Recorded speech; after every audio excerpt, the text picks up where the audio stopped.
All right, today we're going to jump into the digital dollar and where it stands in the world of cryptocurrency, and maybe is it too late for the United States when it comes to digital currency? We're going to find that out today. My name is Paul Barron. Welcome back to TechPath. Joining me is my co-host, Lisa Francoeur. Great to have you back. Why, thank you, Paul. All right, so let's jump in, Lisa. Where do you think this is going? You've got the U.S. yelling. She's going after it. We got powerful players in there. This is like cloak and dagger stuff. But let's be honest here, Paul. The truth is that this has been a persisting issue, and that is of governance. You know, crypto and governance has not gone hand in hand. And the fact remains, on the federal level, what stance the federal government will take. Most of the regulation we've seen has been at the state and local levels. Mm-hmm.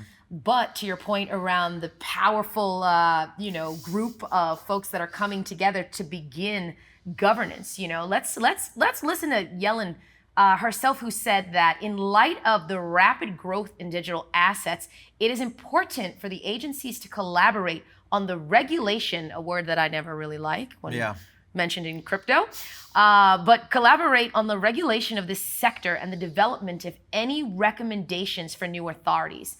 Here's the thing. Broadly speaking, stablecoin operators do not have federal governance. As we said, most of that has been seen at the state level. So this is a turn of events that, again, speaks to the urgency associated with the federal government trying to determine how do they make their foray into the crypto world, the digital asset space. I wonder why there's this sense of urgency, Paul. What are your thoughts? Well, I think it's all based on China. I mean, and I know you guys in the comments are going to kill me on this one, but China.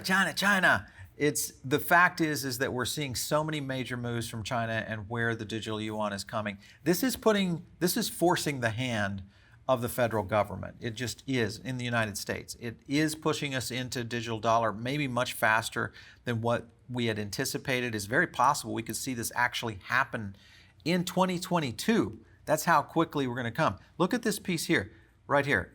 Issue of proper regulation of stablecoins is growing more prominent in the U.S. Just yesterday, this is Jerome Powell, told Senate subcommittee that the prop reg has got to happen, more direct solution to U.S. payments than the Fed's issuance of central bank digital currency. So they are really after the stablecoin aspect of this. The question is how far is this going to go? And we're going to point this out in a minute.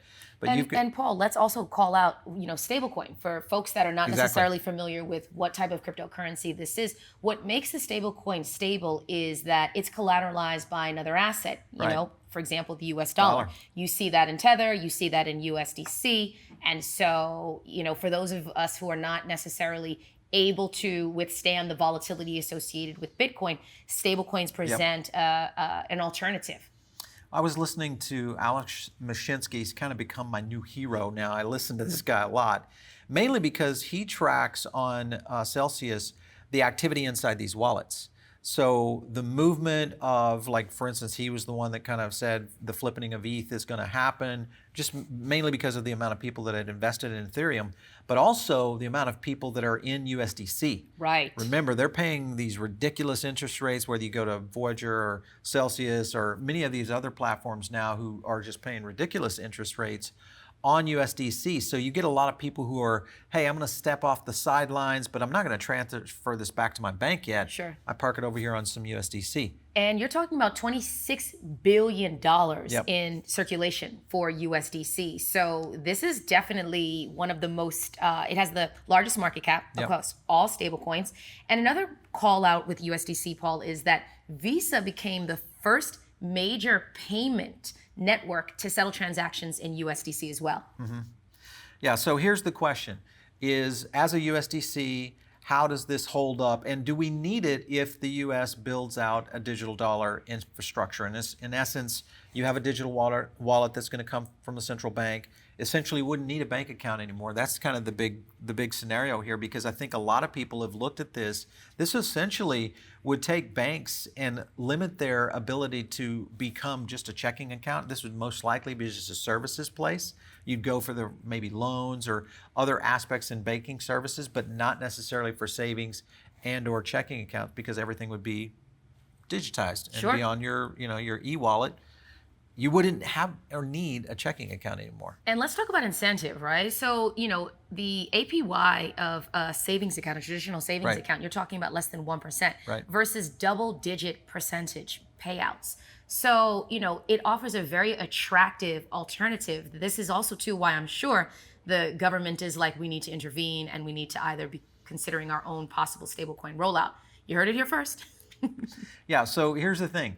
If the US dollar comes in, this is good, but is also, I think you're going to have a lot of cash advocates that are going to look at this as, hey, this is the worst thing that's ever happened for privacy because it essentially eliminates the cash system. The likelihood is that cash would take maybe 5 or more years to move out of circulation. But the point is that we could see cash disappear in this decade, meaning before 2030, if we are on such a race, mainly because of, back to the digital yuan, is because of China pushing the situation. They're pushing the agenda right now. I want to jump back to this piece right here, which was a regulation that was presented by Rashida Tlaib. What's interesting about this regulation is that it was announced in December of 2020. So this has been brewing for some time. And the Stable Act, which would remedy some of the challenges at a time when the COVID-19 pandemic continues to persist, has exposed numerous barriers to accessing and utilizing mainstream financial institutions. Yeah. Here are a couple of takeaways that we want to call out for you. Requires any prospective issuer of a stablecoin to obtain a banking charter. Yep, that would be new. That would be new. And also, too, now you're moving from a commodity to a derivative as far as governance is concerned.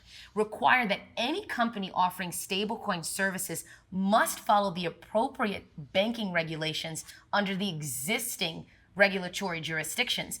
Again, you're starting to see a very similar level of regulation and governance to that of a derivative. Yeah. Plus, they're saying any bank issues stablecoin notify approval from the Fed. So that essentially, I don't know that this is a very aggressive potential proposal from Tlaib. The question is whether or not this could even get past Congress. Most likely, and the current purpose of this, I think, is a lot of this was coming so soon, and China did just an end around on us, from the federal government standpoint, in releasing the digital yuan so early. I think it caught, regulators and lawmakers a little bit off guard. Absolutely. And you can see that with the sense of urgency that there's going to be a lot more conversations. And this is something that we definitely want to pay a lot of attention to, because when we talk about governance within the crypto arena, this has been a very gray area, which has also contributed to why there's been delay. Bureaucracy causes delays in terms of what's enacted. But now, given where China is, there is a fire that's been lit. So I think things are going to move very quickly. So definitely a topic of interest to pay attention to, folks. Jumping to this story on Circle, and we've covered this before on Circle when they have kind of decided to jump into a SPAC deal, which is special purpose acquisition company. And for those of you who don't understand a SPAC, it's basically when a company is wanting to go public, but they want to go through a system that is a company that maybe, or a group that is already on the stock exchange or in a trading facility, and they don't have to go through a traditional IPO. One, it's faster, and it's a lot less regulation, and they can go through it fairly quickly. So why is Circle being USDC essentially, why is Circle jumping so quickly to a SPAC deal? I mean, I think that on the heels of the Stable Act, it makes perfect sense to be walking in lockstep with the government. And this is a wise move on their part, if you ask me, because they recognize that it's not a matter of if, it's a matter of when, as far as regulations are concerned. And so why not be a collaborator versus, anti-regulation, which is typically what we see in crypto. Another thing I wanted to highlight as well is that, we talked earlier about the fact that USDC has $26 billion in circulation. Clearly, the 8-year-old company recognizes that if they want to continue to be relevant, they need to play nice with regulators. Yeah, I think any publicly traded, Coinbase, of course, I think did that strategically. Of course, obviously they went IPO for a reason, but the bigger picture here is that there's a handful of companies that are moving very quickly to the biggest stage of all, which is the New York Stock Exchange and or Wall Street. And I think that in itself starts to put a lot of different kinds of pressure on the federal regulators. It also changes the dynamic a little bit when they have to make decisions on how they're going to put regulations on companies that are publicly traded now, because you're affecting, guess what? You're affecting mom and pop investor on Main Street. So can they come in and say, oh, by the way, we're going to re-regulate crypto and all the things on this project that essentially would destroy Coinbase or something like Circle. So this is a scenario. That's why it's a race. I'm a little surprised that in all of this, again, is a trickle-down effect of where the yuan kind of pushed the U.S. The U.S. has now had to reconsider, and then now all of these companies in the crypto space are pushing so quickly to get to an IPO or to a SPAC. I think we're going to see a lot more SPACs coming down the pipe very soon. I agree with you, and I have to say that I think this is a wise move on the part of Circle. And again, you're starting to see adoption and regulation kind of go hand in hand. Here's the thing. I want to jump to this little headline here from Nikkei Asia. China's bid for the digital yuan sphere raises red flags at G7. So everybody's like, well, okay, well, it's China, it's G7.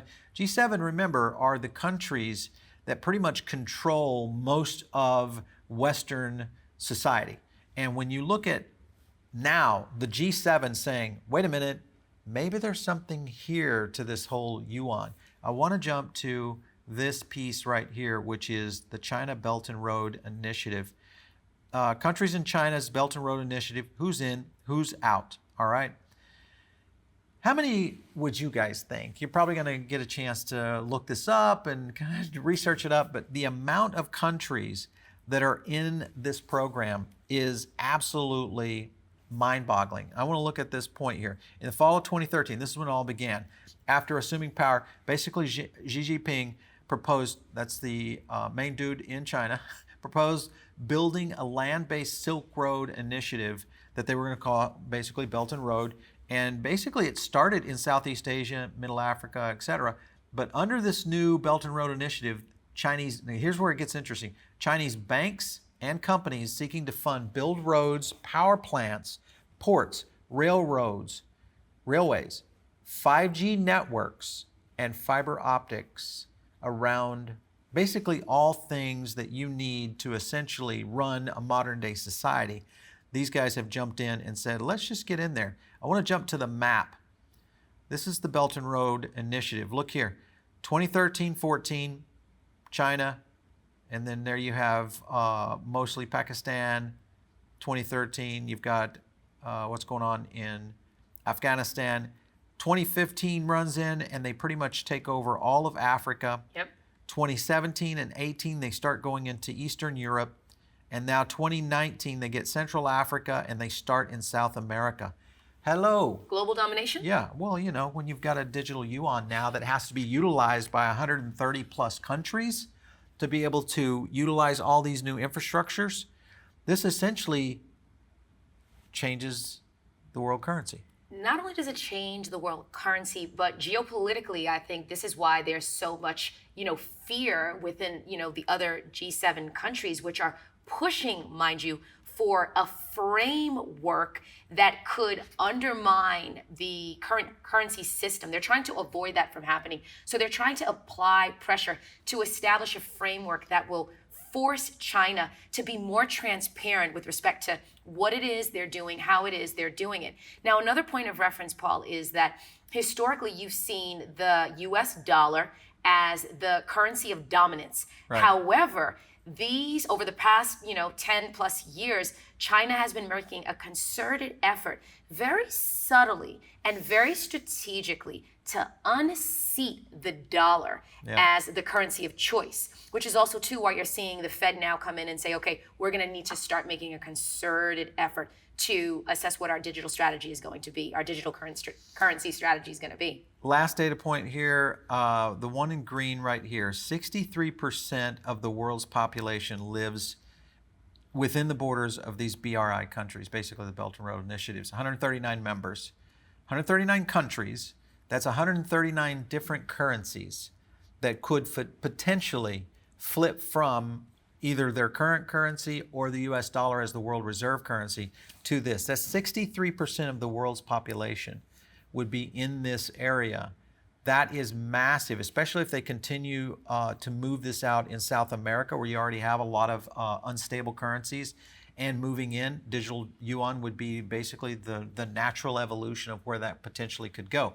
Why does all this matter to your cryptocurrency investment? It's very simple. If you change the world reserve currency, you change the whole dynamic in which these systems are operating, including things like Bitcoin or altcoins.